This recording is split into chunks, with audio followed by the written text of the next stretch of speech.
혹시 대통령이 주식으로 손해본 적 있다는 이야기 들어보셨나요? 이재명 대통령이 직접 이렇게 말했습니다. 저는 원래 주식을 하던 사람입니다. 대선 떨어지면 먹고 살아야 하니까 조선주를 좀 샀죠. 근데 하필 대통령에 당선되는 바람에 이해충돌로 다 팔았는데 15% 손해봤어요. 지금 그 주식 3배 올랐답니다. 근데 이 얘기 그냥 투자 실패담일까요? 아닙니다. 그가 이 말을 왜 했는지 아시면 앞으로 대한민국 자본시장의 룰이 어떻게 바뀔지 보일 겁니다. 1. 개미 대통령의 선언 코스피 5천은 허언이 아니다. 이재명 대통령은 실용적 시장주의라는 다소 낯선 단어를 꺼냈습니다. 그 핵심은 이겁니다. 규제도 지원도 현실적으로. 하지만 시장은 공정해야 한다. 그리고 그가 제시한 상징적인 숫자. 코스피 5천. 지금이 2,700 수준인데 이걸 2배 가까이 끌어올리겠다. 뜬구름 같다고요? 그런데 이건 단순히 주가만의 문제가 아닙니다. 한국 기업은 실적 대비 항상 낮은 평가를 받습니다. 코리아 디스카운트죠. 이걸 해결하겠다는 겁니다. 어떻게? 시장을 바꾸는 정책들. 이건 개미들을 위한 리셋.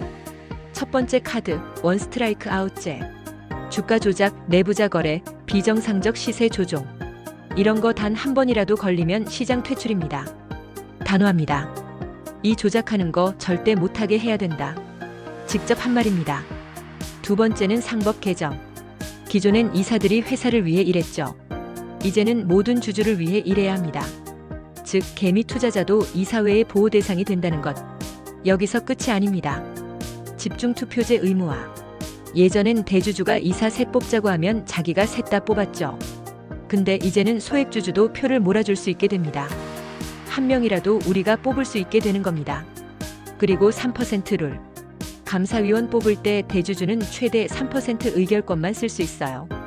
감시 기능 독립시키자는 거죠. 회사 내부가 더는 대주주의 놀이터가 아니게 됩니다. 그런데 이게 끝일까요? 3. 쪼개기 상장 막는다. 드디어 나오는 대책. 한 번쯤 겪어보셨을 겁니다. 내가 산 회사가 갑자기 자회사 상장한다고 하더니 주가 폭락. 쪼개기 상장이죠. 이재명 정부는 여기에 칼을 댑니다. 자회사 공모주 일부를 모회사 주주에게 우선 배정하고 자사주 소각을 제도화하겠다는 겁니다. 즉 쪼개더라도 원래 주주에게 이득이 돌아가게 바꾸는 구조. 이게 진짜 개미를 위한 주식 정책이죠. 4. 가상화폐까지. 대통령이 코인 얘기를? 놀라지 마세요.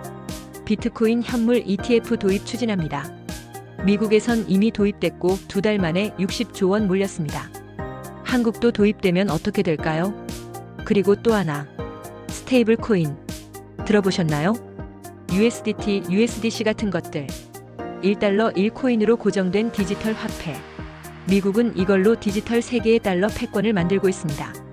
그래서 한국도 원화 스테이블 코인을 준비해야 한다는 목소리가 커졌고 이재명 대통령도 여기에 힘을 싣고 있어요. 여기까지 오면 이제 감이 오시죠? 5. 부동산? 생각이 바뀌었습니다. 집은 주거용이지 투자용이 아닙니다. 이재명 대통령 예전엔 이렇게 말했습니다. 근데 요즘은 다릅니다. 국민이 투자할 곳이 없으니까 부동산에 몰린다. 그걸 막을 수 없고 막을 이유도 없다. 실용적으로 바뀌었죠. 그는 말합니다. 이제는 세금으로 집값 잡는 시대는 끝났다. 주거 지원은 하되 자본시장도 살려야 한다. 그렇다면 이 모든 전략은 결국 한 방향을 향합니다. 국민 자산 포트폴리오를 바꾸는 것. 부동산에만 몰린 자산을 주식, ETF, 디지털 자산으로 옮겨오게 만드는 것. 이게 진짜 개미를 위한 정치다. 지금까지 새 정부의 경제 정책, 그냥 들어보면 숫자와 제도 나열 같지만 그 이면엔 명확한 방향이 있습니다. 개미들이 피해보지 않는 시장. 돈이 머무를 수 있는 질서 있는 판. 우리가 주식으로, 코인으로, 부동산으로 헛된 희망 품지 않게 만드는 구조.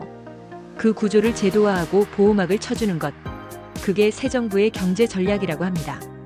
코스피 5천이 될지는 모르지만 적어도 이 방향은 지금껏 없었던 시도임은 분명합니다. 여러분은 어떻게 보시나요?